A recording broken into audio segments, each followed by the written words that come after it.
Retro tech is making a comeback. It seems like no matter where you go on the internet, you continuously see more and more people turning to retro tech. Whether it's Gen Zers bringing back wired headphones or older millennials turning back to iPods, people are rejecting the new and going to the old. Is it because old tech is better than what we have now? Objectively, no. We're at a point in time where tech continues to advance to make us more efficient, so one would assume that we'd be happier with all the power in the world at our fingertips. But that's not the case. I wanted to explore what has exactly made me and the rest of the world reaching for things built in the past.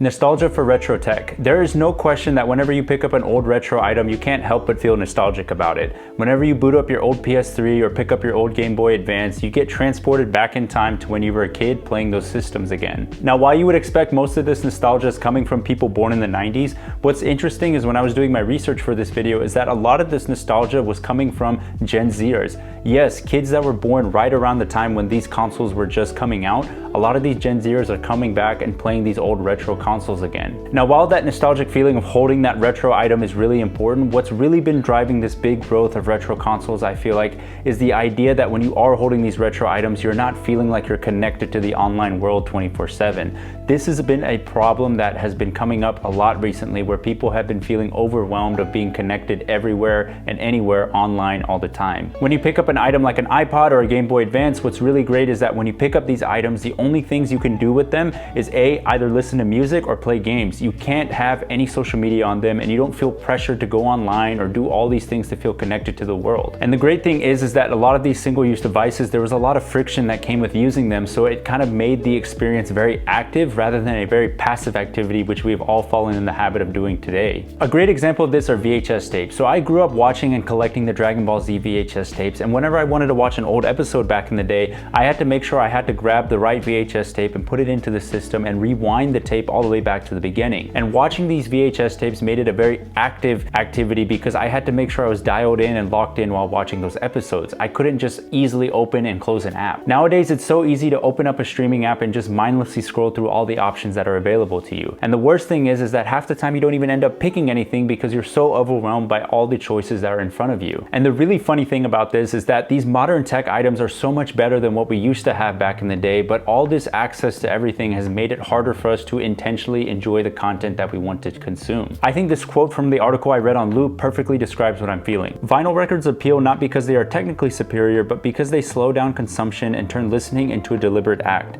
Older devices, whether flip phones or early digital cameras, offer something rare today: a clear boundary between use and overuse. Physical collection over streaming media. I was talking to a coworker and they mentioned that whenever an album used to drop back in their childhood, they used to listen to the album on a CD from front to back fully. And I feel like there is a magic whenever you do that. And nowadays, I feel like that magic is kind of gone with streaming music. Think about any time an album drops on Spotify or Apple Music. If you're like most people, you probably click onto the album, you hit shuffle, and you play a couple songs, and you skip through the ones you don't like, and you just kind of ruin the experience of listening to that album because you're just trying to listen to it to get a reaction on social media.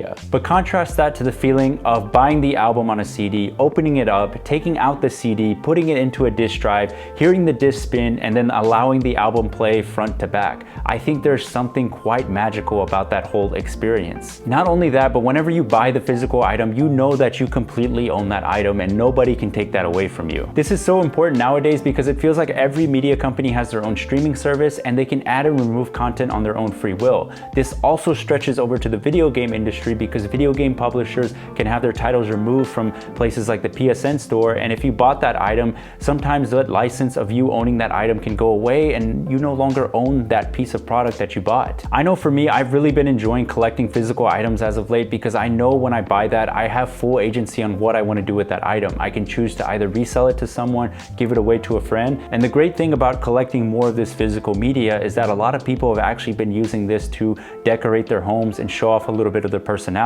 So people have actually gone out of their way to collect old CRT TVs to put in their kitchen. They've been going out of the ways to collect old DVDs and VHS tapes to add to their bookshelf or to their desk. Having all the power at your fingertips is making us unhappy. I think one of the biggest reasons why people are turning back to retro tech is because we have so much power at our fingertips with these modern devices. Take your phone, for example. Your phone is so powerful because not only do you have access to the internet, your phone can emulate a Game Boy Advance, it can take photos and videos. People have started their own YouTube YouTube channel just off using their phone. And this is great because it's reduced the barrier of entry for doing a lot of things. But just because your phone can do a lot of things doesn't mean that it technically should. Because as good as your phone is at taking photos and videos, it can never replace and replicate that feeling of taking photos off a legit mirrorless camera. And there is a reason why people still hire photographers to cover some of the biggest events of their lives, because they want to remember them using a nice camera rather than an iPhone. This is also the same reason why film photography has gotten so popular with people in my age group and the early 20s. There's something special about the fact that you have to be really intentional with the photos you do take,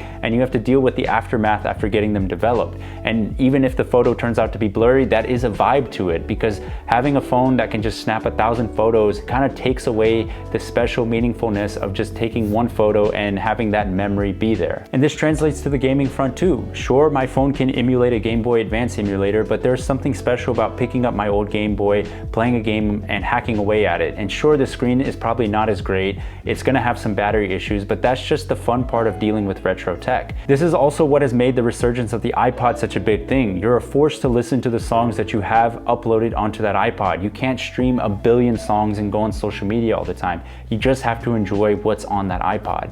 People actively rejecting new tech. Now, this last point I have here is a bit of a philosophical one, so please stick with me here, but I think this idea of people going towards retro tech is them actively choosing to say no to these big tech companies. Nowadays, it feels like these new tech companies are rolling out products every year and there's marginal improvements, and everything we do is almost run by algorithms, and we're pushed to kind of live this fast-paced life.